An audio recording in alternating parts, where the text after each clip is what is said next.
I got told this 4 years ago, and I used to be a lot more wound up in a dozer. I used to be very, very hands flying, hat flying, yelling at trucks all day. It says it's just fucking dirt. What is going on, L&M family? Back again with a super awesome guest. Y'all know there was a time when I used to make fun of people who made friends on the internet. And now I made some super damn awesome people. And it happened to be on a call with the Crew Collaborative, which we might touch on a little bit today. And he is on the board of directors of Crew Collaborative. He came up by way of heavy equipment operator. So you already know we're going to be talking about construction stuff. He is the CEO of Tuoni Site Development, and his name is Mr. Tim Toonie. And you're going to get to know, you know what? I didn't even ask you how to pronounce your last name. That was correct. Toonie. Whoa, success. Thank you, brother. All right, then y'all are going to get to know a little bit more about Tim.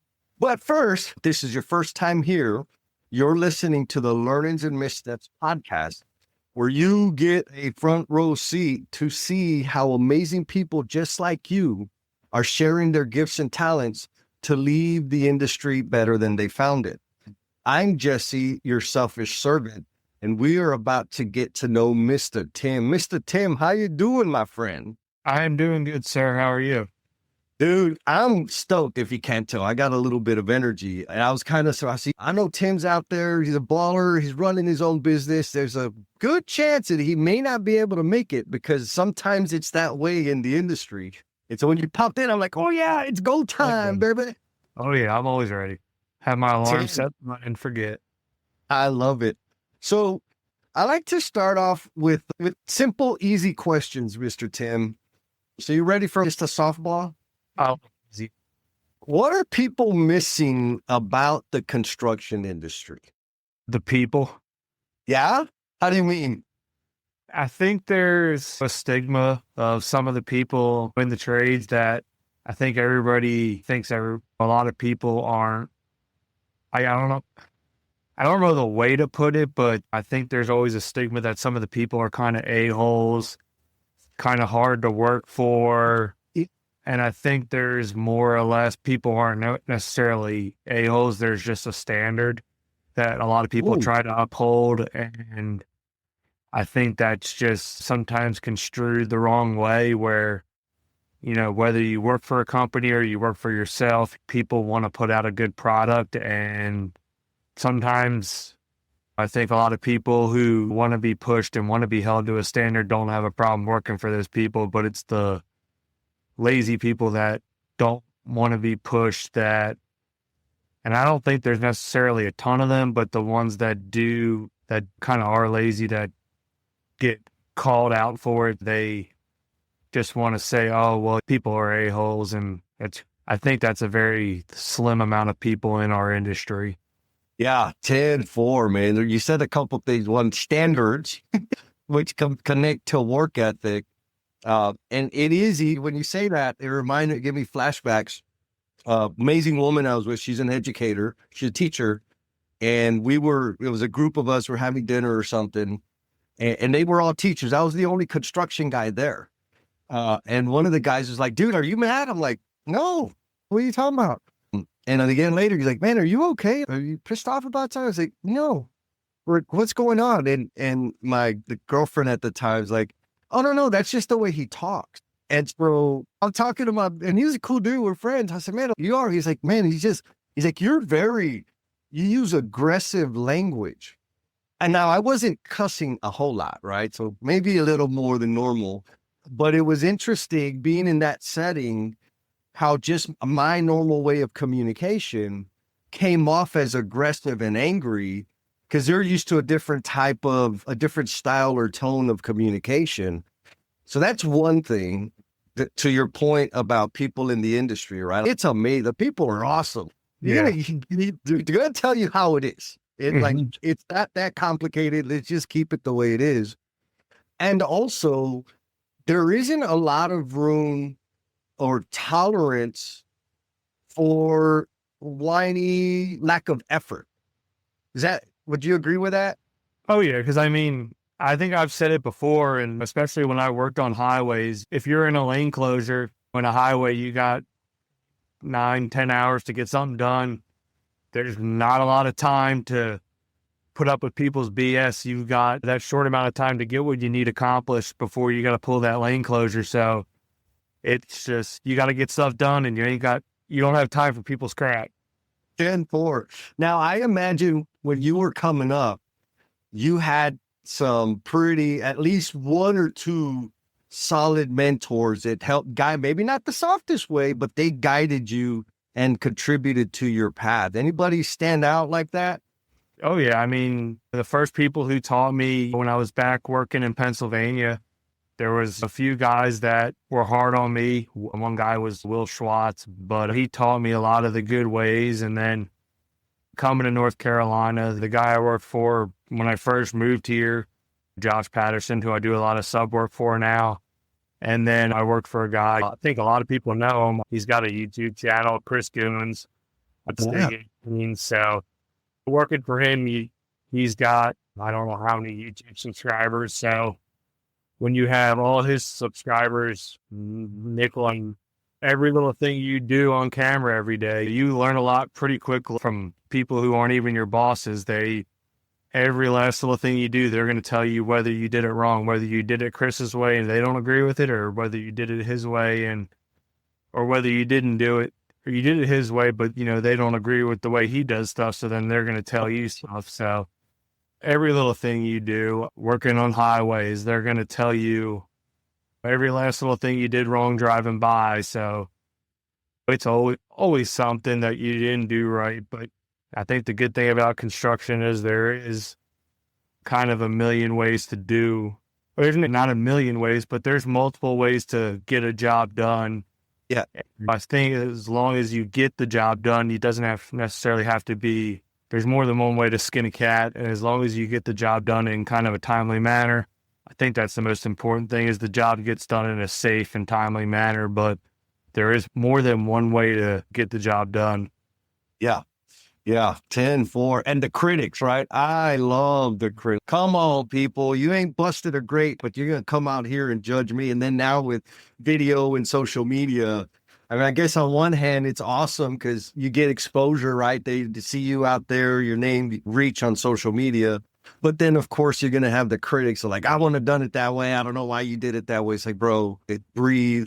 I mean, code and approach to different types of work vary state to state, right? There's some place where that's illegal. It's like, it's illegal in Texas. I know, right? It's a different code system and people just don't know the damn difference. Oh yeah. Even like in my town right now, because I'm in the town Facebook group, and you have everybody complaining about the way stuff's done. And I always love to poke my head in there, and it's like, there's why are they flagging it this way or doing it this way? And I was like, well, they're working in a 4-way intersection. So, stuff takes time, and you're trying to get stuff done at a 4-way intersection. You may not see it. You think, oh, why does it take 10 minutes for them to let me go through? And it's like, well, when you're flagging, yeah, stuff takes time to get to that intersection and for you to actually see it. And then, but it is what it is. When you do stuff in front of the public, you're always going to hear about it.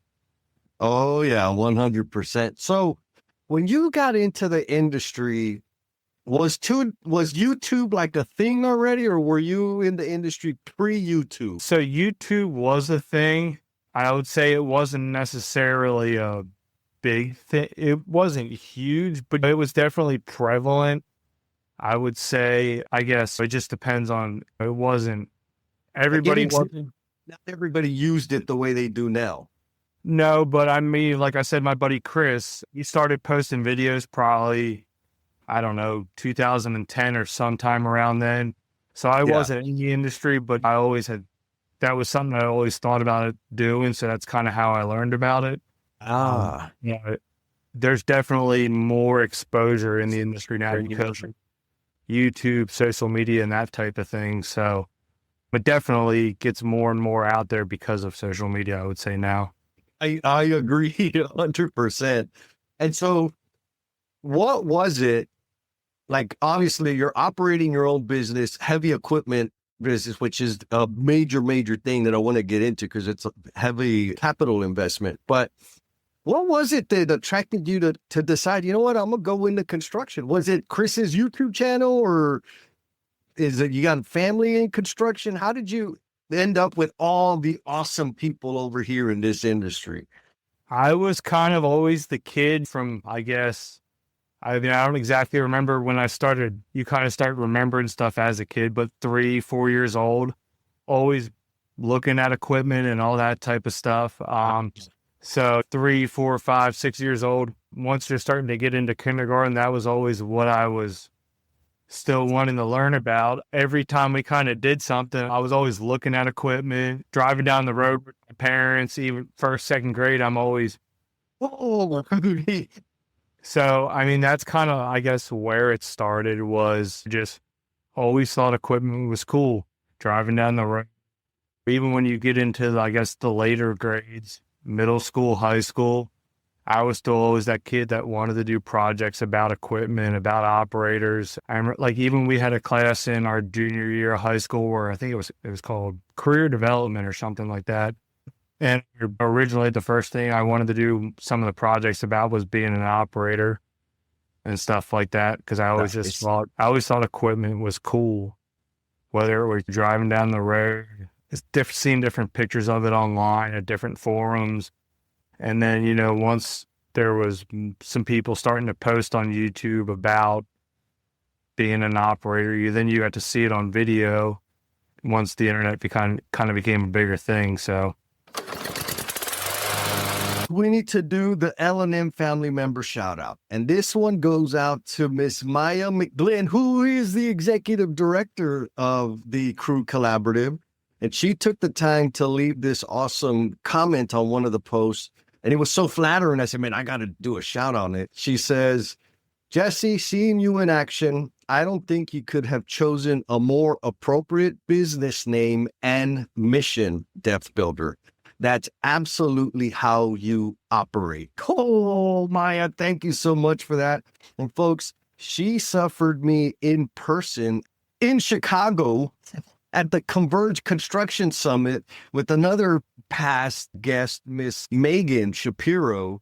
And so Maya was there, and we did a bunch of workshops, and we got to interact, got to meet in person for the very first time. So Maya, thank you very much. And folks, y'all already know, I need attention. I love attention. So anytime you leave a comment, leave a review, share the post, drop some stars, it makes me feel important. And it gives me an excuse to shout you out in a future episode. Yeah. Okay. So when did you operate your first piece of equipment, and what was it? Do you remember? I guess so. The first time I was in a machine's cab, we were going to see my parents' house that they had bought, and it was in a neighborhood. So we were one of the first people to move in. So they were still building a lot of the houses. So they had talked the superintendent of the project into letting me in. The builder had a backhoe out there, and he would go do different stuff with it. So we just kind of went around, scraped the road, and the site contractor still had a bunch of stuff on site. So I got to drive around and see stuff. It was early 2000. So it was probably a L model cat and stuff like that you saw. And the backhoe I was in, it was a Deere. So it was like probably a 310, like E model. Yeah. Like that. So that was probably the first one I was in. And then I worked for a guy, 8th grade and in high school, I guess, doing landscaping, and we worked in an oil refinery. So we used skid steers, some like stuff like that. So that was kind of my first introduction to it, I guess. Oh man, was that like Disneyland? Oh, I'm going to drive around in these things. Anytime I could get my way over to a machine, 4, 5, 6 years old, I always tried it. And then I remember even just my parents, they had to get their yard regraded shortly after the house was bought because it was holding water in the backyard. And it was a D5C cat dozer. So for I think the 2 or 3 days it was there, every day I went and just sat on the seat at the end of the day when my parents got home, and just thing wasn't going anywhere. Key wasn't in it, but it was the coolest You're thing. in it. So you're a little bitty guy, Oh, dude. I So want it there's was a picture over. somewhere, and I think it was all with all the neighborhood kids, and there was 7 or 8 of us, just me in the seat, everybody else just kind of piled around us, and we all just sat in it. But oh Yeah, yeah, yeah, major adventure. That is awesome. So you were like it was over. You were going to be an operator. You were going to construct, like, period. I could see how that comes together. I think the first piece of equipment I remember operating is a skid steer. And the reason it was, I graduated high school, was working the summer job. The reason I remember it is because I didn't know how to operate it. And you know how when it starts jerking and oh then you yeah. start sitting on the joystick, man, I did that. I felt like somebody was just kicking me in the kidneys all for that whole hour or whatever it was that I was spilling backfill all over. Oh yeah. No, it It was was. tough. It Oh was a yeah. I good mean, time. the first machine I ever did anything productive with was probably, it was definitely a joystick skid steer, so it was a little easier to kind of learn on. I think it was plowing snow. So it was one of the Okay. cat earlier like B model cats. So that's kind of where I started to learn how to do everything. I kind of learned Nice. a lot with joysticks. So that was growing up playing video games, and then you go on to them where everything's on two Yes. two things pretty much. You can kind of learn pretty quick. Oh yeah. Yes, sir. So did you ever learn how to pop a wheelie and do a 360 on that skid steer? So I did eventually learn when I learned some of the hand and foot control ones, because it's a lot easier. I mean that. So I did eventually teach myself how to do it, but I try to keep the hood rat stuff to a minimum. If I'm gonna have to kind of do something sketchy, I'd rather it be because it's something I got to do productive. Right. So I do think that's popping. Like I think it's Black Sheep Kid. I think is the one guy. That Yeah. stuff is cool, but I try to also learn the kind of stuff where I'm going to be doing it, whether Yeah. it's Yeah. down the hill or doing something like that. So No, no, I love the way you say try to keep the hood rat stuff to a minimum. I couldn't wait, man. I got on that thing and I'm like, let's see one guy, check this out. I'm like, oh, I'm gonna learn how to do that. So of course I wasn't supposed to be doing it, right? Wasn't yeah. thinking about what happens if I tip over. I'm like, this just looks Mhm. cool. And so I would stay late, wait till the job site was clear, and then start jacking around. And finally I got it up. Oh, I could do a wheelie. And then Yep. trying to get into like that spin back now, like, man, I'm so lucky I didn't freaking doze through a damn trailer or hit the side of the building or flip over, because that is hood rats. What is Oh fun? yeah. Yeah. No, definitely gotten lucky over the years, but Yeah, you yeah. I learn mean, one. so I learned in the 90s, right? How to operate forklift, skid steer, excavator, backhoe. Backhoe was my favorite. I used to love jumping the ditches. I came up as a plumber. And Okay. so I got pretty good at that. I laid it down on its side a couple of times also. But anyways, with the side riggers, I could get back up real quick. You Yeah. just kind of figure it out. Now, I don't have one single certification that qualifies me to operate any of that equipment. I never got one.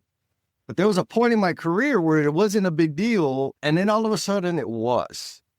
So if somebody's interested that has the bug, right, of being an operator, what's the pathway? What suggestions would you have for them in terms of getting the experience and getting the certification? Because nowadays, I don't think you can get away with just saying, hey, I'll give it a shot, and they give you the keys and you pop in the cab. Or does that still happen? I don't know. I mean, I like in North Carolina, there's no set state standardized test or anything like that. So you're kind of going off of people's resume or what they say in an interview. I've Yeah. worked in companies where they go put you in a machine on the job site for 15 minutes and at least see if you're competent or something like that. But I mean, around here, everybody kind of knows everybody too. So I've had people call up on the jobs, like that one place where they tried you out, where when I got hired, Yeah. I had people show up to run my machine, and I knew both two of the people I ended up knowing. So, I mean, everybody kind of knows everybody, but it Yeah. also depends on what state you're in. I know there's some states where there is different testing, and then obviously where there's unions. North Carolina's not a very big union state. So where there's unions, there's getting into a union, apprenticeship, and all that stuff, which Yeah. I don't know much about that. So there is that. Cranes, there is a lot more Oh, certification that I had no interest in ever really running cranes. As Right. the one meme goes, the hardest part of being a crane operator is finding a good place to take a nap. But yeah, the cranes, there is a lot more with that. But like I said, it's kind of like a state to state, even what part of your state you're in, as far as, I guess, what type of certifications you end up needing or anything like that. Well, good. It's good to know that it ain't all that stringent everywhere, because it's kind of, well, we need a backhoe operator, but they need to be certified. It's like, okay, I got 5 guys on the crew that I know can operate a backhoe. Where do we go to get the certification? Like all of a sudden somebody waved their magic wand. This was a long time ago. But to your point, in different areas, different regions, there are different limitations or laws or regulations, and also the training facilities to accommodate that, right? That's a whole other thing in and of itself. So you knew from the time you were in that big old dozer in the backyard, this is it. I'm doing this forever. What? Now, there's a big difference from operating equipment. There's a lot of hand-eye coordination, right? There's a lot of, you got to be focused, a lot of stuff going on. And starting a business, it seems like that's what you did. You were operating equipment, and then you just said, I'm going to start my own business. What sparked that interest in you to go from expert operator to operator? So there was a company where I grew up in Pennsylvania. They're pretty big in like the mid-Atlantic. It's Allen Myers. Something about that company just kind of always intrigued me. Their trucks were always spotless, and all their trucks are black. All their machines were always clean. They were like, very proud of who they were. When I was actually able to visit them when I was in high school, go up to the company headquarters and stuff like that. So just kind of driving through their jobs one day, I just kind of had something in my head that I was going to have my name on the side of a machine one day. Was kind of talking to my one buddy Josh about it a decent amount, because we were going up to the western part of North Carolina after the hurricane to try and fix stuff out there. And one day at work, I guess we technically hit a fiber line. We came up underneath of it. Oh, yes. We're like 6 times and found it where they had put their bore pit and pretty much spliced everything up like this, just laid it in the ground. So we came up underneath of it, set it down, didn't break it. And about a week and a half later, the safety guy decided to make a big example out of me and have a big supervisors meeting. And about 2 hours later, my buddy Josh texted me and goes, "Hey, you want to clear a house lot for me?" And I was like, I don't know if I want to quit for one job. And he's like, "Well, I got some more if you want some after that." And looked at a job that Friday, gave my 2 weeks that Monday, and started figuring everything out. So you just said, okay, here's an opportunity and let me go do it. I mean, I was pretty much, I don't know if it'll happen again, so let's go for it and we'll make it happen, figure it out as we go. man, that's what I tell you. You and I have a shared interest, not just coming from the trades and in the industry, but also advocating for careers in the industry. When I talk to parents and counselors specifically, I like to point out that one, because they think I'm fancy, right? Because I got my own little business over here. And I'm like, I'm just a dummy that they didn't say no to. I just figured it out, right? There's an opportunity. What's it going to take to make those things happen? And let's make it happen. Anyways, what I like to tell the counselors and parents out there is, look, yes, I started off as a plumbing apprentice. I was a helper. I was pushing a damn shovel for a lot of years, right? I had to work hard and all the things. But the skill set of getting a pile of information, a pile of material, and using my wherewithal to make something that's useful for others, I learned that skill in the trades that is directly applicable to building my business. What do you think of that? Do you think I'm full of it, or does that feel familiar? Oh yeah. I mean, I think there's so many guys, whether you've been like operator or foreman or something like that, where you're doing something and something goes south or you run into like unexpected ground. And a lot of times you can't call on it like yeah, you can call an engineer to figure out a long-term solution, but you got 5, 10 minutes to try and figure something out to hopefully solve your problem. And we've had some spots. I remember there was working on the highway. We had a culvert and we fought for 2, 3 weeks to get this thing tied in on either side. They had a diversion going around it. We had everything done. We were waiting for the seeding crew to show up to put their matting down so we could pull the diversion ditch out. And the impervious dam they had built, it leaked a little bit. So we had to pump on the one side, but we could pump it into the diversion. So it was clean water to clean water. So it was going great. All of a sudden I look in there and I just see Ovaltine chocolate milk. And I'm like, shit, that's not good. So I look at what's coming through the old culvert towards the new one. And I just see a wall of water. And I'm like, shit. So I grab all the hoses, throw them out of there, throw them into our basin, turn 2 4-inch pumps on as quick as I can. And they couldn't even keep up. And I filled the basin up in probably 7 minutes.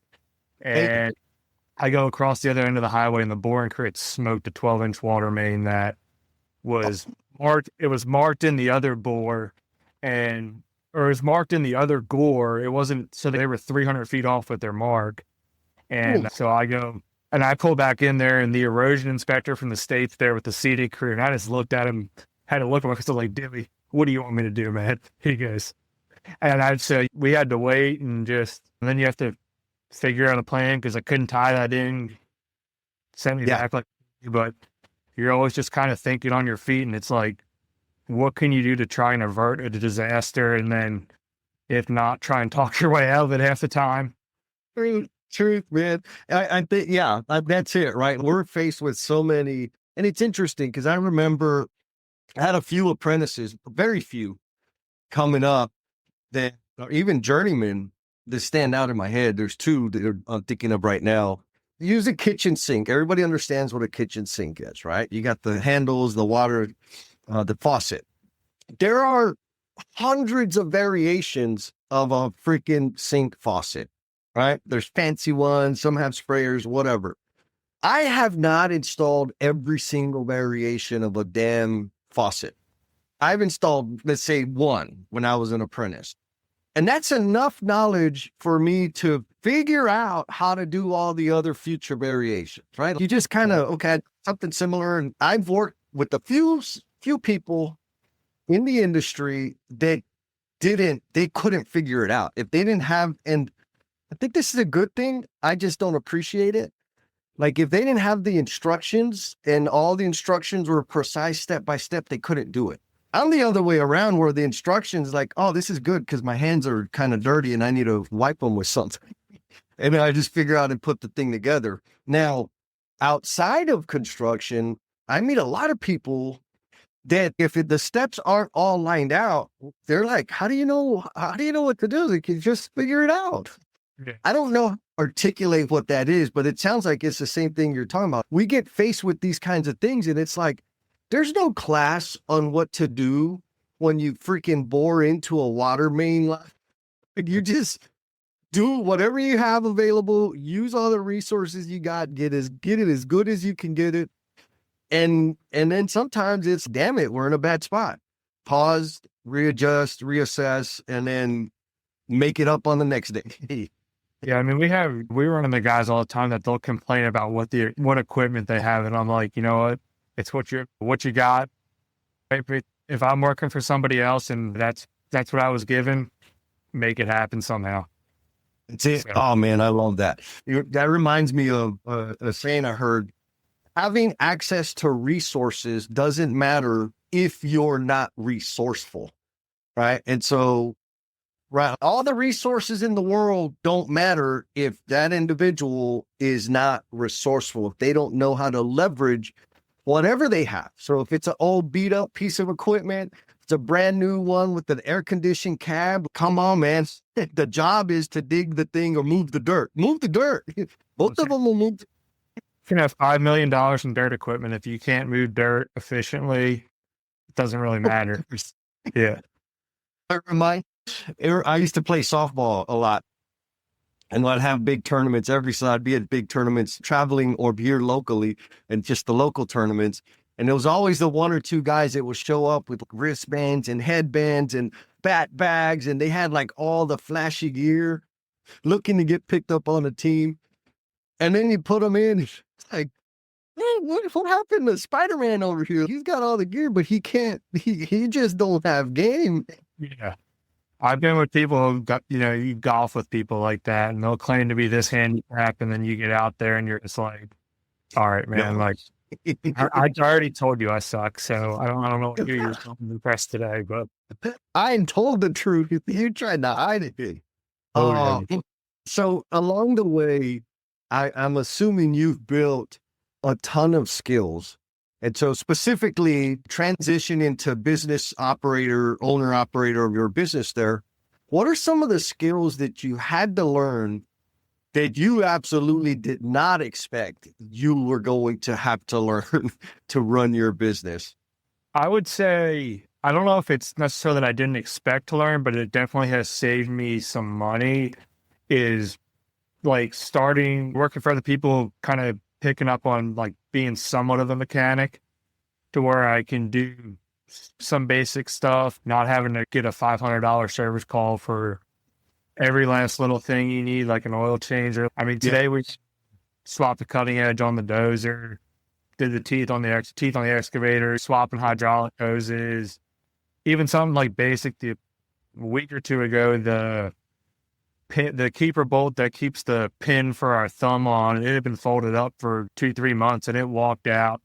So it fell down on him at one point. So even something like that, just getting that line back up, and if you're just standing around there waiting for somebody to come do it for you. So I guess you really don't think about that, but it's when you can save yourself $500-$600, even once or twice a month. Day. Yeah, and lost production, especially when you have a few people standing around. Oh, We have on-road trucks running at 110, $120 an hour that are now just sitting there. So that was one thing. It's definitely been, I guess, beneficial that I didn't think would be as useful.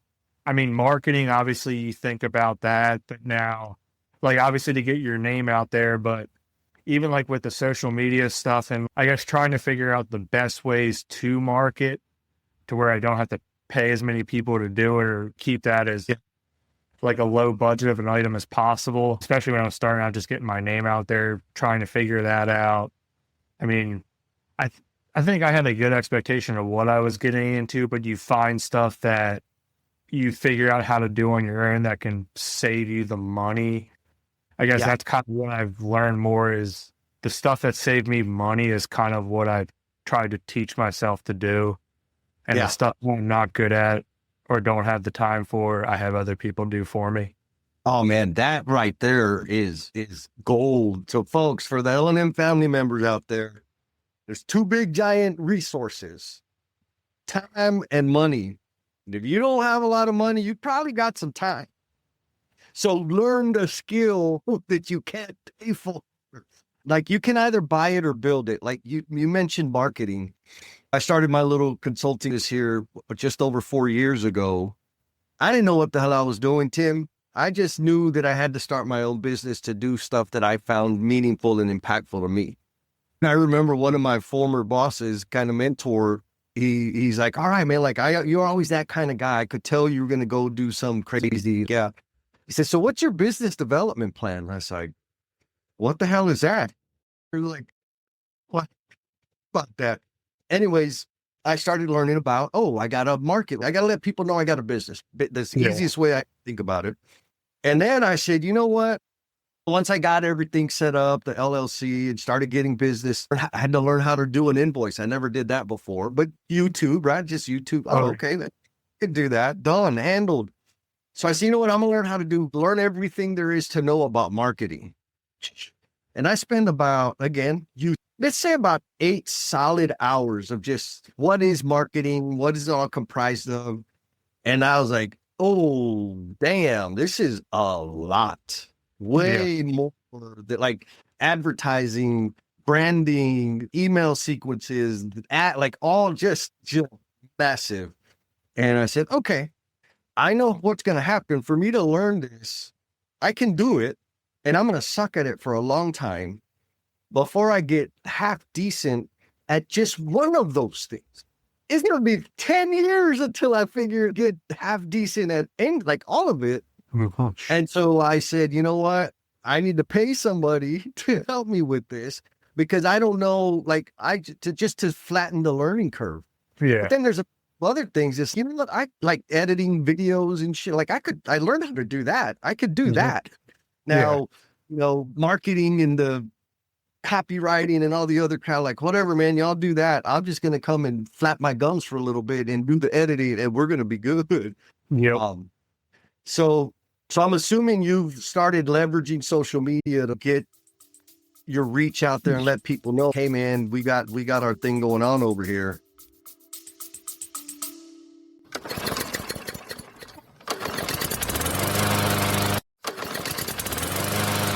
If you are a leader in construction, I need you to listen up, like for real, for real.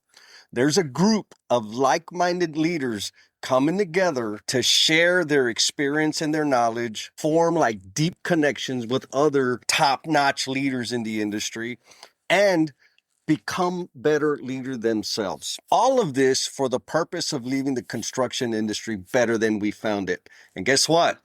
You are invited. So find the link or drop community in the chat so we can get you hooked up with the Construction Leadership Lab.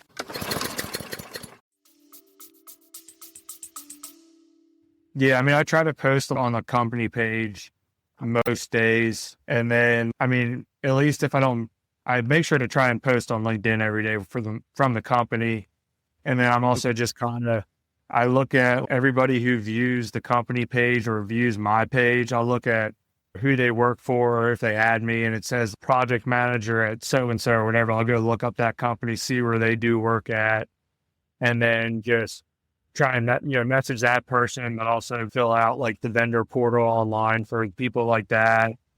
Try and just trace anything that way, and then just try and see what type of work they do. And if it's a larger company, say, hey, we can come help you on, y'all might want to do some of this bigger stuff, but hey, if you need some greenway trails done or pickleball courts or stuff you don't feel like sending a crew back for, give them stuff that you kind of see that they need, or even like stuff you may see that they post and say, oh, well, they're kind of still, hey, I see their sediment ponds could use maintenance. Hey, we do sediment pond maintenance and stuff like that.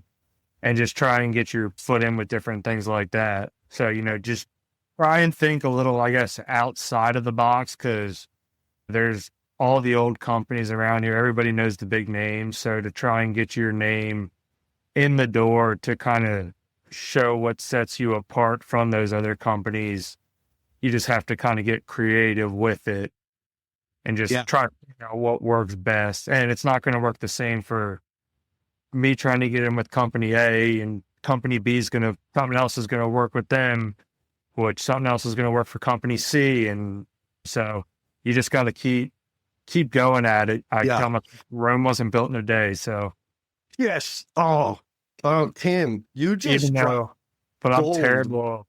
I have to remind myself though, because I'm terrible. I compare myself to other people who I know, who I'm friends with.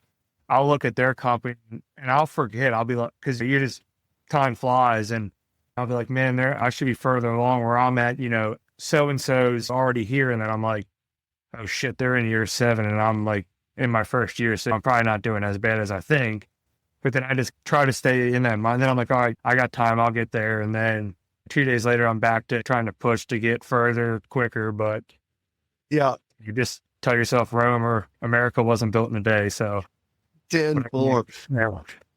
Yeah.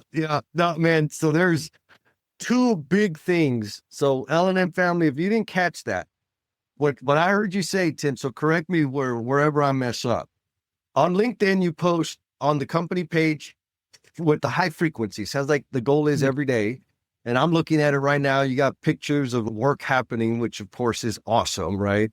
That's one thing that I need to do better at, is when the rare occasion that I'm out on a job site, take some damn pictures, because people go crazy over them.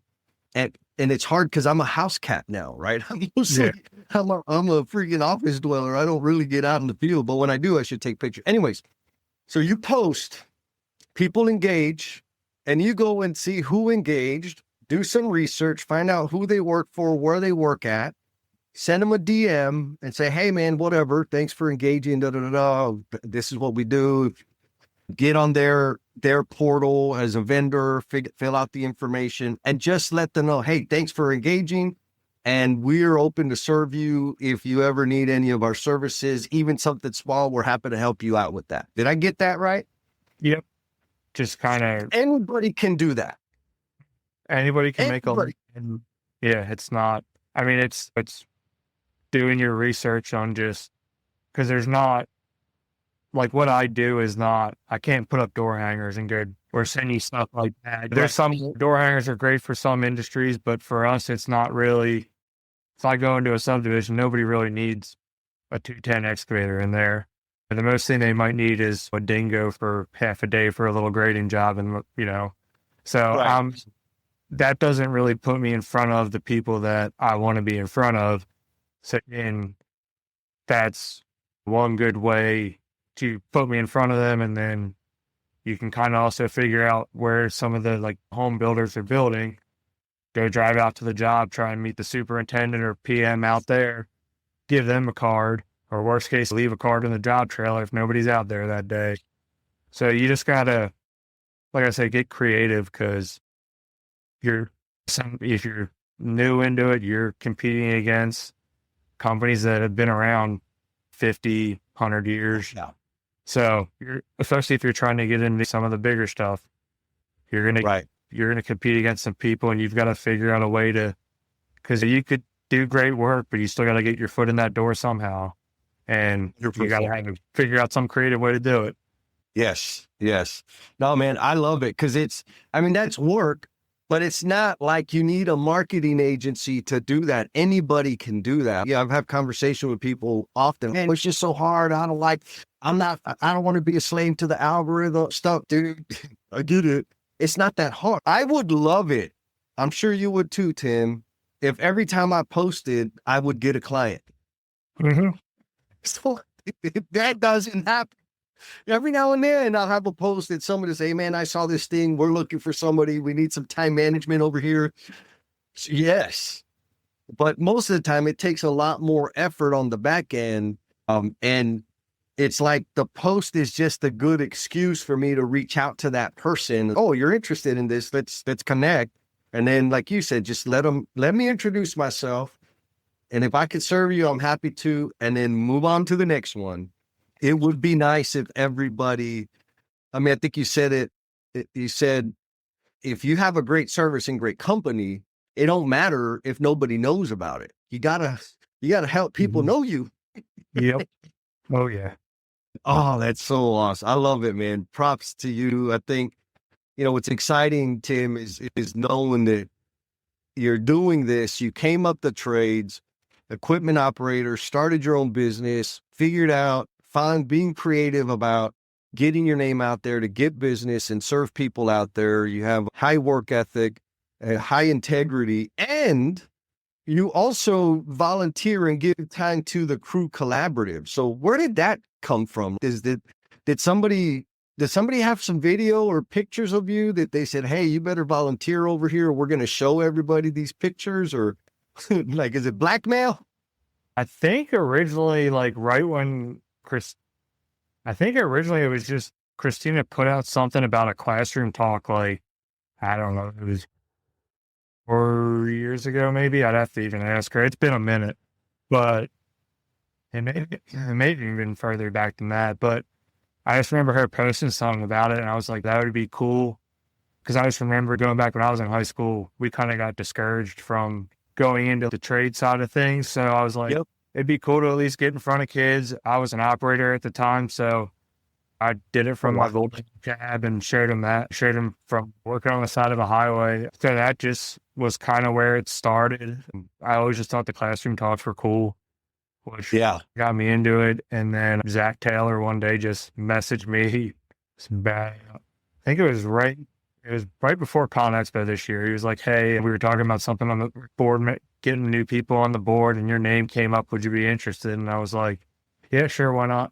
Didn't really think of myself as a board member, but yeah, here we are. So, but yeah, no, I just thought it was a cool group and idea that really needed to be done. Because, like I said, when I was in high school, you were always kind of steered away from it, I guess. Even like we had a VOTEC school that was like attached to our high school where like kids would go, I think, for half a day, and then they would come back and do the rest of the classes. And that was always kind of discouraged upon, per se. Yeah. It was always just for the kids who were always in trouble and stuff like that. Hey, just go there. Where I know a good amount of people who went to college and that are now doing trade jobs and doing the physical work, not just like doing the actual labor jobs. And so I think a lot of kids my age, if you would have brought them back and told them what they know, they probably would have maybe made a different choice. Not saying it was wrong, but just, I think if they would have realized what was out there. So just putting that out in front of kids, I think, is that there is more than one pathway to college. Because I went to college for 2 years and it wasn't my thing. I usually just didn't go to class. I just taught myself before the test enough to pass the test. And then after 2 years, I was like, why am I spending $20,000 for out-of-state tuition? Because I was from PA going to school in North Carolina. So why am I wasting money? So, and really wasn't learning what I wanted. We were learning more about vertical construction, and I was like, I want to move dirt, put pipe in the ground, and build highways. And that's not what I'm learning about. So Yeah. thanks for all my buddies that I'm still really good friends with and see all the time now. But that's about the best thing I got out of college, per se. And a little bit, thinking on your own of, hey, I'm wasting some money and maybe I should make some better decisions. Yeah. Yeah. Good for you, man. And so one, applause to you for all the things you've done and accomplished and giving back. I think, there's so many people. Here's my favorite, because I hear it a lot. There ain't enough people. Nobody wants to come to the industry. Wow. Okay. When's the last time you talked to a group of high school kids or middle school kids? Well, I don't have time for that. Okay. So you get piss and moan that we ain't got people coming, but you ain't going to bust a grape to get out there and get involved and get in front of these kids. You don't get to complain. You're part of the damn problem. So you're running your business. I'm sure you got people, hundreds of thousands of dollars out there every day. And while you're on these calls with these kids, I run one of the calls with you. My point in saying all of that is it's possible. People just got to have a little bit of give a damn and contribute the time to make that connection. Because I know I was in the similar boat, man. It was graduate, you either go to college or flip burgers and maybe join the military, right? Those were the options. Your 3 options, really, yeah. Yep. Nobody said anything about construction. Now, my dad's a plumber, and I'd done side work with him in the summers and stuff. And I knew I didn't want to do residential construction because I just have flashbacks of my dad yelling at me all the time. So I didn't know what was available. And then I got a summer job on a commercial job site to save money to pay for tuition. To pay for room and board because I had my tuition covered, and try to be a walk-on at Tyler Junior College. And man, I'm going to tell you, that first day I walked on that job site, I was like, oh, this is where I belong. Mm-hmm. I'm a nerd boy, right? School was easy. Yeah. But I always got in trouble because I was loud and my energy, I couldn't sit down. And like the teacher was going like, man, teacher, speed up. I mean, what we got to do? You can't run. Man, it's not my fault they're dumb. Come on, man. Give it a test. I'm ready to go. So the classroom is where I felt inferior because I would get in trouble for the things that were natural to me. Yeah. I went on that side, Tim, and nobody gave a shit about how loud I was, about how much I wanted more. They gave me more. Oh, you think you can do more? Well, here, you take this on me. Here, try this and try. Like, shit, give it to me. And so for me, it's a thing that I've got a lot of friends over the years that have came back, even reached out to me and said, hey man, I've done this career corporate thing and it sucks. Can you give me a job in the trail? Like, hell yeah, I can. Let's make some calls and they're having fun. Anyways, for me, it's a question of one, we got to let people know that there's options yes, you're going to sweat a little bit, but you'll be okay. You'll survive. But more importantly is like, we got to stop pushing kids into environments that aren't designed to help them grow. Right. Like I have a brother who's a year younger than me. Construction is not his game. He likes the structure and the classroom and the rules and like he thrives in that. Yeah. You don't need to be a job size. I'll say I think everybody in this world has their place to do something to be a productive member of society. Whether you're building something, whether you're cooking something, whether you're a doctor. I could never sit in an office for 10 hours a day. I would go absolutely nuts.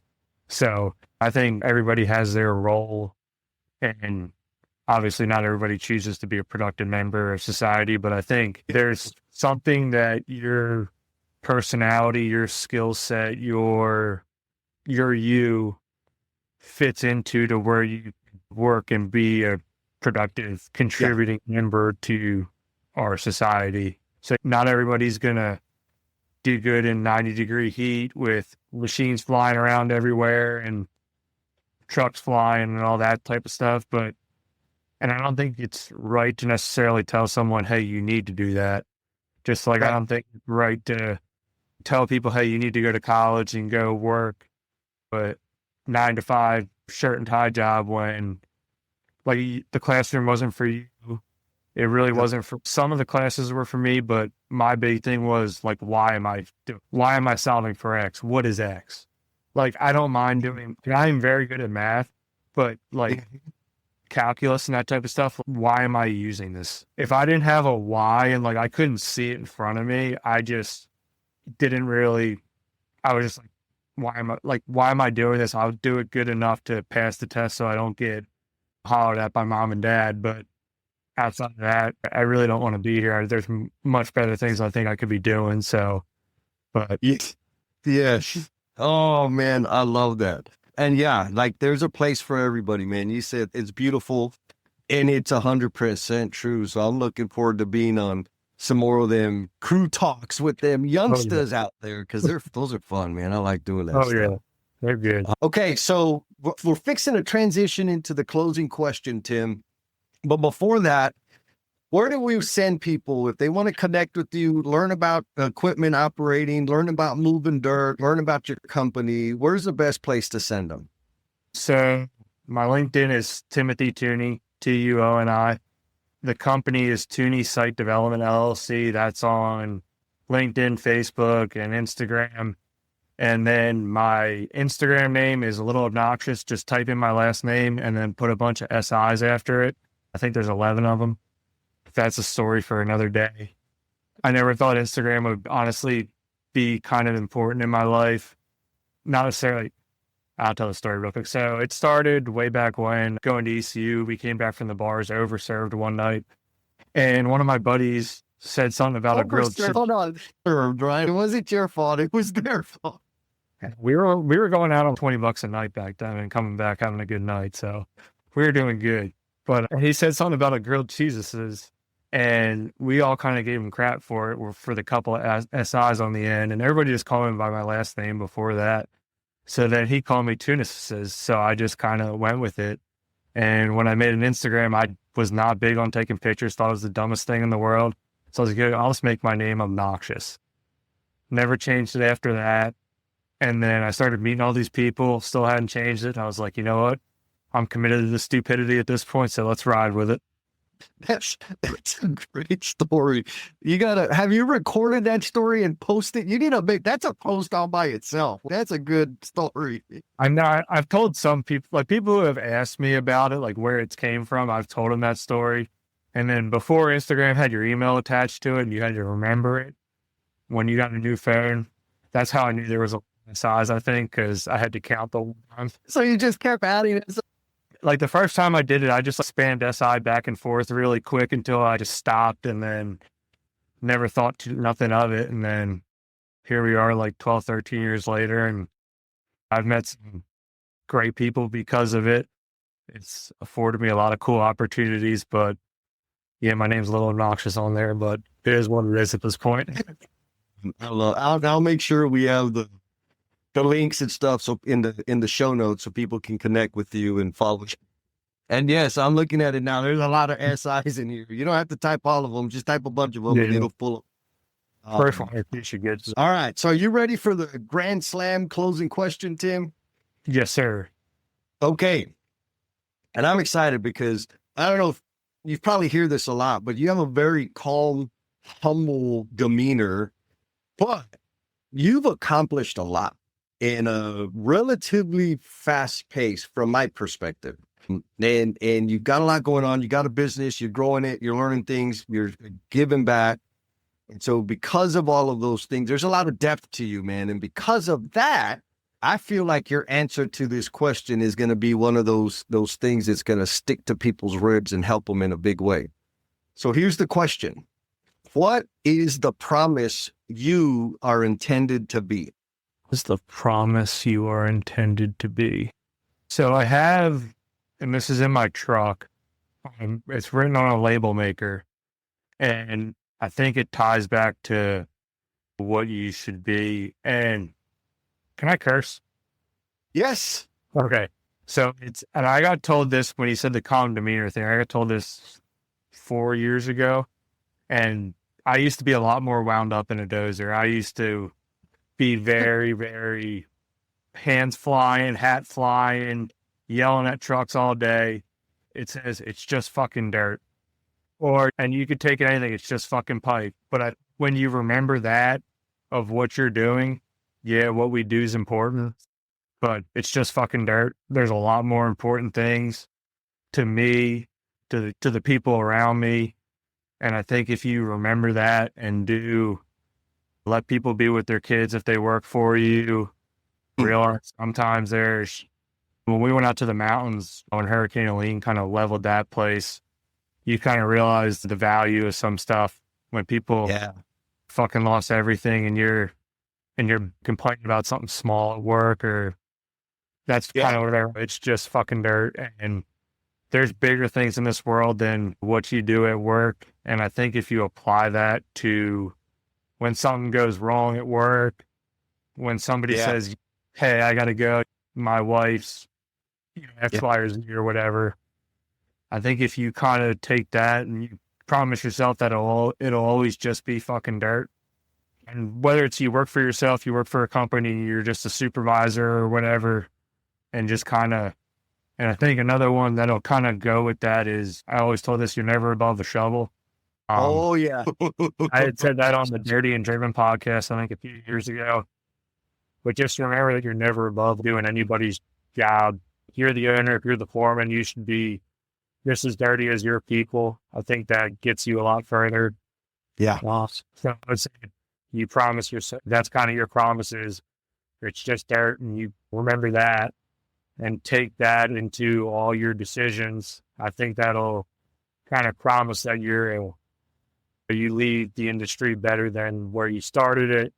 And if you remember you're never above a shovel,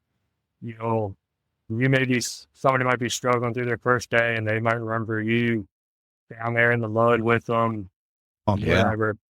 Just, I don't know if that's the roundabout answer to away for a question, but dude, that's the C student answer to the question.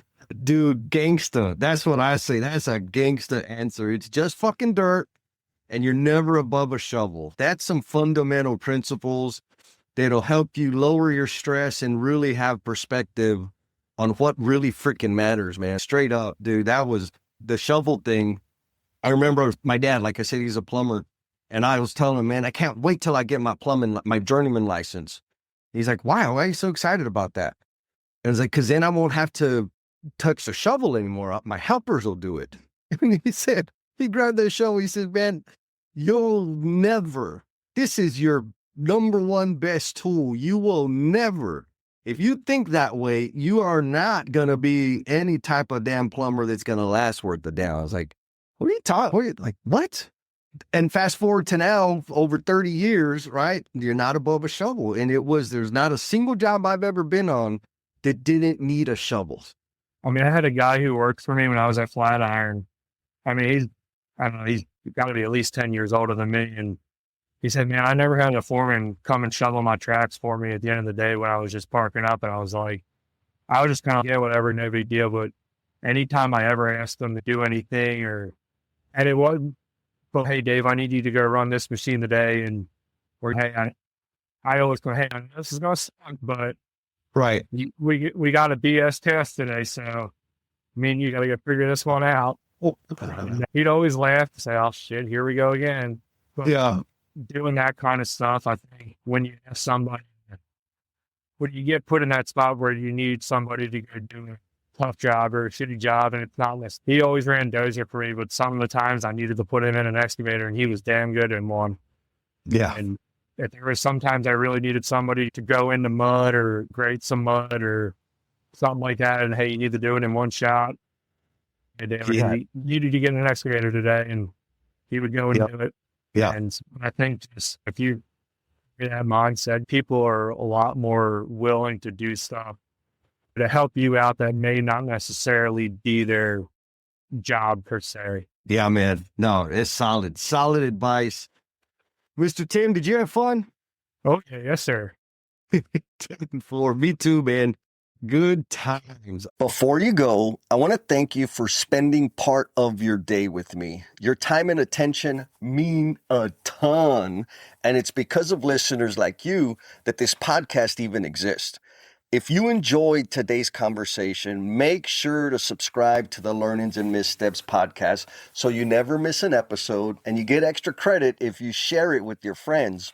Also, if you want even more insights on leadership, personal growth, communication, all those fancy magical things, you can sign up for my newsletter on LinkedIn because I got a newsletter that goes out every single Monday. All the resources I share there are designed to help you put yourself first so that you can leave this world better than you found it. There's also a digital copy of my book, Becoming the Promise You're Intended to Be. And it's sitting there waiting for you on my website. All you got to do is do the click and do the download and you get the free PDF. And if you want even more bonus points, share that PDF with somebody you know or the family of somebody you know that is currently struggling with self-destructive behavior. That would be the ultimate gift for me. While you're there, do some exploring of the trainings, workshops, and services that are designed to enhance your performance at home and at work. Just click the link in the show notes to check it out. Thanks again for listening. Take care of yourself, and I'll see you on the next episode. Peace.